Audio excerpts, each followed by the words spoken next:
আজ যে অযোধ্যায় মন্দির ঘিরে উৎসাহ আর উদ্দীপনা, তার নেপথ্যে রয়েছে কঠিন একটা লড়াই।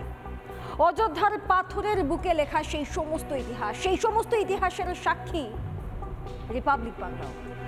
রিপাবলিক বাংলার সিনিয়র এডিটর স্বর্ণালী সরকারের বিশেষ প্রতিবেদন দেখুন। हमारे रामलला अब टेंट में नहीं रहेंगे। हमारे रामलला अब इस दिव्य मंदिर में रहेंगे कि जो घटित हुआ है इसकी अनुभूति विश्व के कोने कोने में राम भक्तों को हो रही होगी। ये क्षण अलौकिक है, ये पल पवित्रतम है।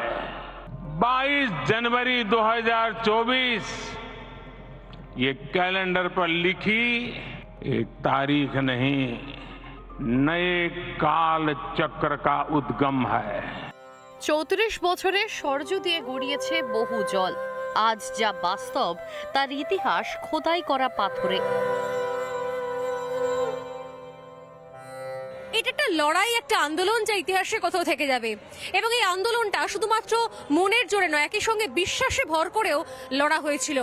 যা দেখতে পাচ্ছেন এই মুহূর্তে আমার ব্যাকগ্রাউন্ডে, দূর দূর পর্যন্ত যে এই যে মন্দিরের পাথরের কাজ, মন্দিরের থামের কাজ তৈরি হচ্ছে, পাথরের কাজ দীর্ঘ দীর্ঘ বছর ধরে কেটে কেটে কাজ তৈরি হয়ে আসছে, এবং এইখান থেকেই মন্দিরের পাথর যাবে শেষ পর্যন্ত রামলালার দরবারে।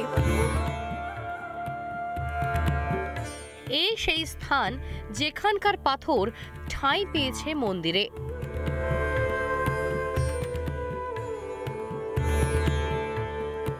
কত বাঙালি কাজ করে এসছে, বা এখনো পর্যন্ত আপনি নিজে সচিন্দ্রনাথ বাবু যে আপনি নিজেও এখানে উপস্থিত হয়ে রয়েছেন, একটু বলুন যে এই জায়গাটার গুরুত্ব কি? মানে আমরা জানি যে এই আন্দোলনের সাথেও আমরা 1980 সাল থেকে এর সঙ্গে যুক্ত আছি। আমরা যখন সবেমাত্র পড়াশোনা শেষ করে এই সংগঠনের কাজে যখন এসেছি, তখন সারা দেশ জুড়ে রাম জন্মী আন্দোলন শুরু হয়েছে। বাংলায় এই আন্দোলনের ততটা প্রভাব না থাকলেও কিন্তু জনগণের মনের মধ্যে ছিল একটা ফেয়ার সাইকোসিস, ছিল ভয়ের বাতাবরণ ছিল।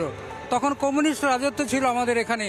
সেই সময় যখন রামশিলা পূজন হয়েছিল, পশ্চিমবঙ্গের মুখ্যমন্ত্রী জ্যোতি বসু বলেছিল যে একটাও শিলা, একটাও ইট আমরা পশ্চিমবঙ্গ থেকে যেতে দেব না। কিন্তু আমাদের সেই সময় হাজার হাজার গ্রামে রামশিলা পূজন হয়েছিল, এবং সেই শিলা পূজন হয়ে অযোধ্যাতে এসছে। আসানসোলে বিরাট আন্দোলন হয়েছিল। এই আন্দোলনের সাথে অনেক বছর ধরে যুক্ত আছে। এই একটা আবেগঘন মুহূর্ত বলা যেতে পারে। অর্থাৎ আজ চোখের সামনে মন্দির হতে চলেছে। আমরা দেখছি এখানে প্রায় 34 বছর 35 বছর ধরে এখানে পাথর কাটার কাজ চলছে। 20 জন কারিগর এখানে কাজ করতো, বাংলার লোকেরা এখানে পাথর কাটতো।